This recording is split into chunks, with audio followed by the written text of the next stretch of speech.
صحیح بخاری میں ہے کہ حضرت عبداللہ تھے ایک صحابی، ان کا لقب تھا حمار، حمار کہتے ہیں گدھے کو، ان کا نک نیم تھا۔ اب اس طرح کا نک نیم کسی کا ہے تو وہ برا بھی نہیں مانے گا۔ تو وہ نبی علیہ السلام کو ہنسایا کرتے تھے، بخاری کے الفاظ ہیں، آپ علیہ السلام کو ہنسایا کرتے تھے، کچھ واقعات سنا کے اس طرح۔ تو لیکن ساتھ ان میں ایک کمزوری تھی، وہ شراب بھی بہت پیتے تھے۔ نبی علیہ السلام کوڑے لگواتے تھے، وہ کوڑے بھی کھا لیتے تھے، پھر حضور علیہ السلام کے ساتھ مجلس میں بھی حاضر ہوتے تھے، پھر جا کے دوبارہ شراب پیتے تھے۔ تو ایک صحابی کو بڑا غصہ آیا، انہوں نے کہا اللہ کی لعنت ہو اس میں کہ اللہ کے نبی کی صحبت میں رہ کے بھی الٹے کام کر رہا ہے۔ نبی علیہ السلام فرمایا لعنت، جو میں جانتا ہوں وہ تم نہیں جانتے، یہ شخص اللہ اور اس کے رسول سے محبت کرتا ہے۔ اگر کوئی شخص کمزوری کردار کا شکار ہو جائے، اس کی بنیاد کے اوپر آپ اس کا کیٹاگوریکلی ڈینائی نہیں کر سکتے۔ کسی کے کردار میں کمزوری ہے تو اس کی وجہ سے اسے یہودیوں کا ایجنٹ نہیں آپ کہہ سکتے۔ میں نے اشارتاً بات کی،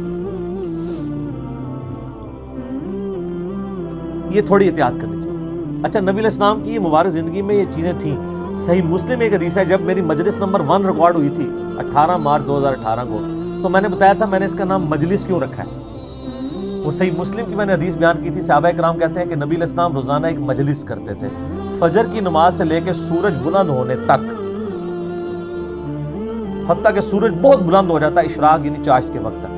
مسلم شریف کے الفاظ ہیں، صحابہ کرام کہتے ہیں ہم مسجد میں بیٹھے ہوتے تھے، نبی علیہ السلام بھی مصلی پہ بیٹھ جاتے تھے، ہم آپس میں زمانے جاہلیت کے پرانے واقعات ایک دوسرے کو سنا کے نا تو خوب ہنسا کرتے تھے کہ یار ہم کتنے الٹے کام کرتے رہے ہیں، فلانی جگہ چڑھاوے چڑھاتے سا، یار بتوں کے آگے جھکتے تھے، کتنے گئے گزرے تھے ہم، ٹھیک ہے۔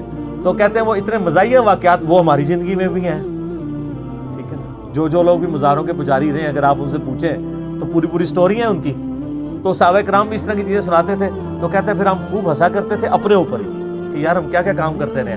تو نبی علیہ السلام بھی ان واقعات کو ہمارے ساتھ بیٹھ کے سن رہے ہوتے تھے، اور کسی واقعے پہ آپ بھی مسکرا دیتے تھے۔ تو اس سے پتہ چلا نبی علیہ السلام نے مزاح کو کیٹاگوریکلی کبھی ڈینائی نہیں کیا۔ بخاری و مسلم دونوں میں حدیث ہے، انس بن مالک کہتے ہیں کہ میرا بھائی تھا ابو عمیر، تو نبی علیہ السلام اس نے بڑا لاڈ کیا کرتے تھے۔ تو اس نے ایک چڑیا پالی ہوئی تھی چھوٹی سی، وہ فوت ہو گئی۔ تو نبی علیہ السلام جب کبھی اس کو ملتے تھے تو کہتے تھے ابو عمیر تیری چڑیا نے کیا کیا ہے؟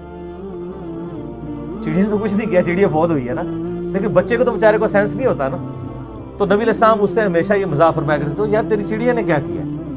تو اس طریقے سے آپ علیہ السلام مزاح فرمایا کرتے تھے۔ جامع ترمذی میں حدیث ہے، نبی علیہ السلام سے صحابہ کرام نے کہا یا رسول اللہ آپ مزاح ہمارے ساتھ کرتے ہیں؟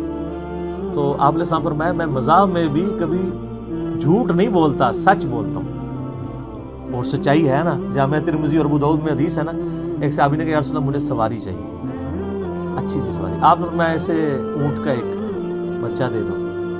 اس نے کہا یا رسول اللہ میں اونٹ کے بچے پہ کیسے سواری کروں گا، اونٹنی کے بچے کے اوپر، مجھے تو اونٹ چاہیے۔ آپ فرمایا نہیں، اسے اونٹنی کا بچہ دو۔ تو اس نے کہا یا رسول اللہ میں نے آپ سے سواری مانگی ہے، تو آپ فرمایا کہ کوئی اونٹ ایسا ہے جو اونٹنی کا بچہ نہ ہو۔ تو بات بھی سچی، مزاح بھی۔ ایک ضعیف روایت بھی ہے، وہ کمزور ہے، شمائل ترمذی میں، کہ آپ نے السلام فرمایا کوئی بڑھیا جنت میں نہیں جائے گی ایک عورت کو، اور رونا شروع ہوگی۔ تو آپ نے فرمایا کہ جوان ہو کے ہی جائیں گے سارے۔ یہ روایت کمزور ہے، لیکن چونکہ ایک پبلک میں مشہور ہے، میں نے بیان کی۔ جو صحیح روایت ہے وہ یہ روایت میں نے آپ کو بیان کی کہ نبی علیہ السلام یعنی اس طرح کا سچا جو مزاح ہے۔ انس بن مالک کہتے ہیں، جامع ترمذی میں حدیث ہے کہ نبی علیہ السلام مجھے کہا کرتے تھے اوے دو کانوں والے، دو کان تو ساروں کے ہوتے ہیں، لیکن ایک محبت سے کہہ دیا۔ اچھا، ایک بڑی زبردست حدیث ہے، بڑی مزیدار ہے، بڑی وجد امیز حدیث ہے، وہ مسند امام احمد میں اور شمائل ترمذی میں ہے۔ ایک صحابی تھے پینڈو، اور گنوار، صحابہ کرام کہتے ہیں بالکل چٹا ان پڑھ عربی شخص تھا، اور دماغ کا بھی پورا سا تھا، جس طرح سادہ لوگ ہوتے ہیں۔ تو نبی علیہ السلام کے پاس جب بھی آتا تھا آپ اسے بڑی محبت کرتے تھے، اور صحابہ کہتے ہیں وہ خوش شکل بھی نہیں تھا، کوجا۔ تو آپ علیہ السلام اسے بڑی محبت کرتے تھے، اور آپ پھر نا اس کو خوب تھاپڑا دے کہتے تھے یہ جو ہے نا فلاں گاؤں میں ہمارا ریپریزنٹیٹیو ہے، یہ ہمارا نمائندہ ہے۔ تو وہ بھی چوڑا ہو جاتا تھا کہ ہاں جی میں حضور دا ریپ ہوں۔ اچھا، تو صحابہ کرام کہتے ہیں ایک دفعہ وہ شہر میں آیا، تو وہ شہر میں آ کے کچھ چیزیں بیچا کرتا تھا نا، گاؤں سے لا کے حضور کے لیے بھی کچھ گفٹ لے آتا تھا، کیا کھجوریں کوئی اس طرح کی چیزیں. تو کہتے ہیں ایک دن نا وہ ایک چوراہے پہ کھڑا ہو کے نا تو سامان بیچ رہا تھا. تو نبی صلی اللہ علیہ وآلہ وسلم اس کے پیچھے گئے تو آپ نے جا کے اس کو پیچھے سے نا جو جفی ڈال دی، ایسے آنکھوں پہ ہاتھ رکھا جاتا ہے نا. تو اس نے شور مچا دیا. سادہ لوگ تو سادہ ہی ہوتے ہیں نا، مجھے چھوڑ دو مجھے چھوڑ دو. اب اس کو یہ پتہ نہیں تھا کہ نبی علیہ السلام یہ لاڈ کر رہے ہیں. تو وہ نبی علیہ السلام نے ذرا سا ہاتھ اپنا اٹھایا، اس نے یوں کر کے دیکھا نا کہ نبی صلی اللہ علیہ وسلم ہے، تو وہ بڑا خوش ہو گیا. اور وہ پھر ایسا خوش ہوا کہ اس نے اپنا جو کمر ہے حضور کے پیٹ کے ساتھ لگا کے رکھی اور وہ پھر ہٹے ہی نہ، اور کہ مجھے یا رسول اللہ جفی مار کے رکھنی ہے آپ نے. پھر آپ علیہ السلام نے اس کی دل جوئی کے لیے فرمایا، آپ نے فرمایا کون ہے جو یہ غلام خریدے.